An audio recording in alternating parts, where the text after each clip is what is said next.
People, how are we? Hopefully we're all doing well. I'm Tom. Let's talk about the Bilham Smith versus Richard Riakporhe card fight. I'm quite disappointed, to be honest. And I hate starting off videos like that. On the whole, I'm a big boxing fan and I tend to have, great enjoyment out of it. But start off with the Dan Aziz fight. Dan Aziz drew. It's a good fight. I don't hate the result, but I did hope for more from Aziz coming off the back of the loss. I just thought he'd come in more. I thought he'd have more to give, and he didn't. So he comes away with a draw, and like I said, I don't hate the result, probably about fair, but I just really hope for more. Isaac Chamberlain versus Jack Massey. I've got Isaac. Isaac just didn't really put a dent into Massey, did he?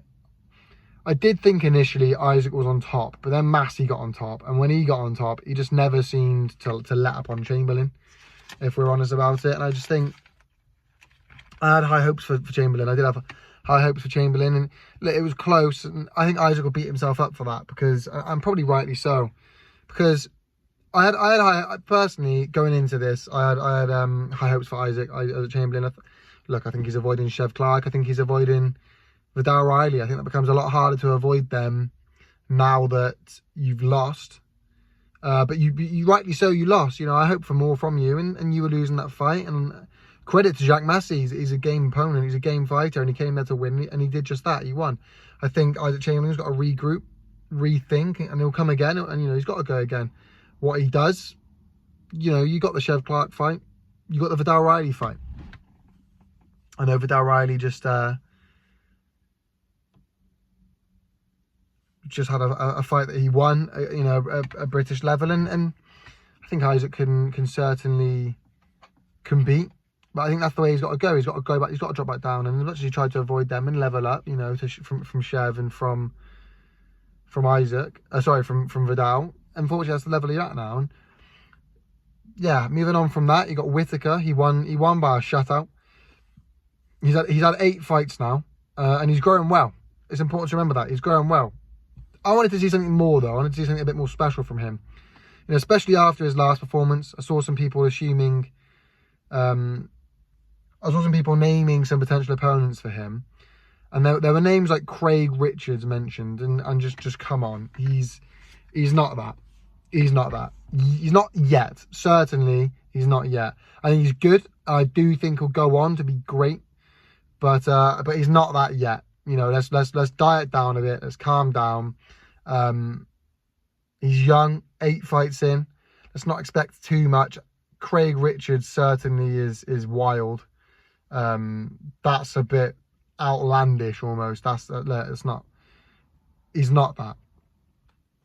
I saw people saying before this fight, mentioning names like that.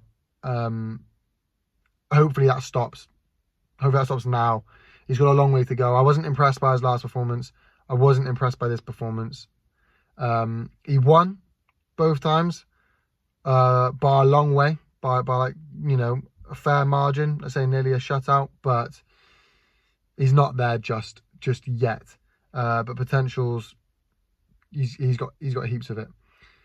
That said, the novelty's worn off. You know what I mean? The novelty of the showboating is well and truly worn off. And if you're gonna do that, you need to put on a show. You got to piece the guy up, and but you got to get him out of there. You got to piece him up, play with him, and as soon as you want to, get him out of there. When the time is right and when you're ready, he should be gone. He should be out of there, no questions asked. But that's not what's happening.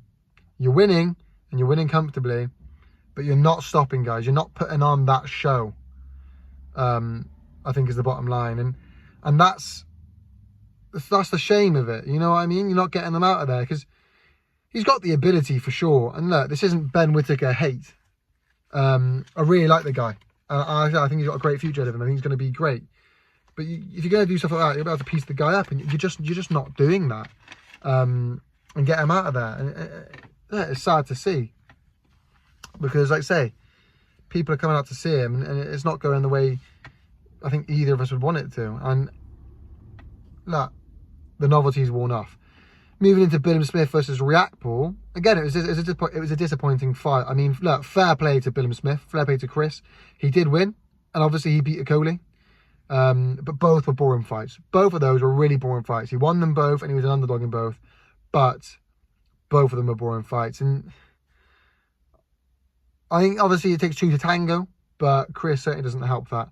The scorecards were dodgy. The right guy won, obviously.